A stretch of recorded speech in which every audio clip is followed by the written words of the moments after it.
আমি এরকম একজন এমপি হতে চাই, ক্ষমতায় থাকলেও যেরকম বাড়িতে মাথা উঁচু করে বাঁচবো, কোনোদিন যদি ক্ষমতার আসনে নাও থাকি তার থেকে বেশি মাথা উঁচু করে বাঁচবো। এরকম কোন ক্ষমতা চাই না যে ক্ষমতার পরে মানুষ এলাকায় থাকতে পারে না। ভাই আমার, আমি এরকম এক এমপি হতে চাই যার সাথে মানুষ বুকে বুক লাগাতে পারবে। আমি এমন একজন এমপি হতে চাই যাকে দেখলে, যার সাথে দেখা করতে চাইলে মানুষ গিয়ে দেখা করতে পারবে। আমি এমন একজন এমপি হতে চাই যার সাথে কথা বলতে চাইলে মানুষ গিয়ে মনের কথাগুলো বলতে পারবে।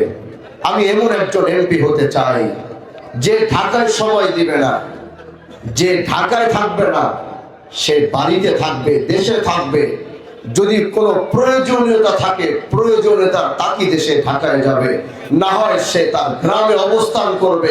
সারাদিন তার গ্রামের মানুষের ভালো খারাপ মন্দ সবকিছু শুনে তার উপরে সে সারাদিন চলবে। এমন একজন এমপি আমি হতে চাই ভাই, আমি এমন একজন এমপি হতে চাই।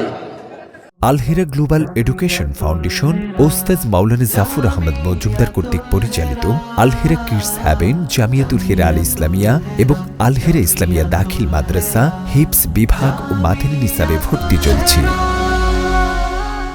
যে শুধু শিবচর থানার ক্ষেত্রে, শুধু শিবচর থানায় নয়, আমি এমন একজন এমপি হতে চাই বাংলাদেশের পার্লামেন্টে 300 এমপি বসে থাকবে। সেই 300 এমপির ভিতরে এই কথা অহংকার হয়, আবার অনেকে মনে করবেন, কিন্তু আমি বলবো এটা আমি অহংকারের সাথে বলছি না। এই 300 এমপির মধ্যে আমি হানজালাও একজন থাকবো, কিন্তু এই হানজালার ভিতরে ভারতবর্ষের ব্রিটিশ বিরোধী আন্দোলনের যে ঐতিহাসিক রক্ত আর ব্লাড নিয়ে যে সংসদে হানজালা বসবে, আমি বলবো হানজালা ব্যতীত সেই সংগ্রামী ঐতিহাসিক রক্ত এই পার্লামেন্ট মেম্বার দ্বিতীয় আর কারো নাই।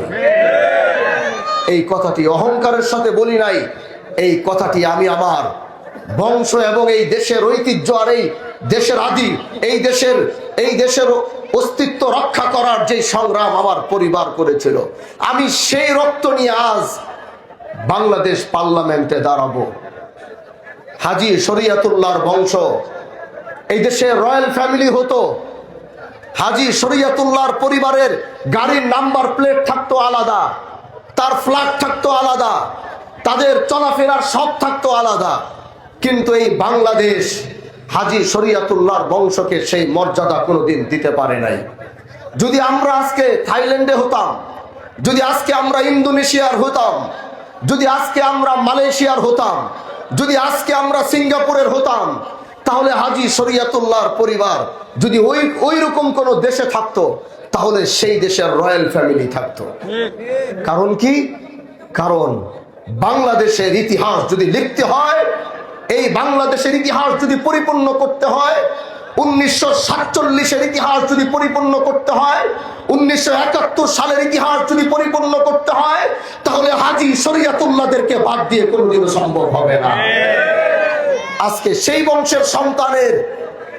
বংশের সন্তানকে আপনারা ইজ্জত আর সম্মান দিয়ে, যেটা রাষ্ট্র দিতে পারে নাই, যেটা বাংলাদেশের সংবিধান দিতে পারে নাই, যেটা বাংলাদেশের আইন দিতে পারে নাই, কিন্তু সেটা শিবচরের মানুষ দিয়ে হাজী শরীয়তুল্লাহ সন্তানকে সেই সম্মান দিয়েছে, সেই রেসপেক্ট দিয়েছে, সেই ইজ্জত দিয়ে তারা শিবচর থেকে জাতীয় সংসদে পাঠিয়েছে। আমি এই শিবচরের মানুষকে বলতে চাই, রাষ্ট্র যেটা দিতে পারে নাই, সংবিধান যেটা দিতে পারে নাই, সেটা আপনারা দিয়েছেন। এজন্য হাজী শরীয়তুল্লাহ সন্তান হিসাবে বলে যাচ্ছি যে আস্থার ভরসার জায়গা থেকে আপনারা সম্মান করে আমাকে জাতীয় সংসদে পাঠিয়েছেন।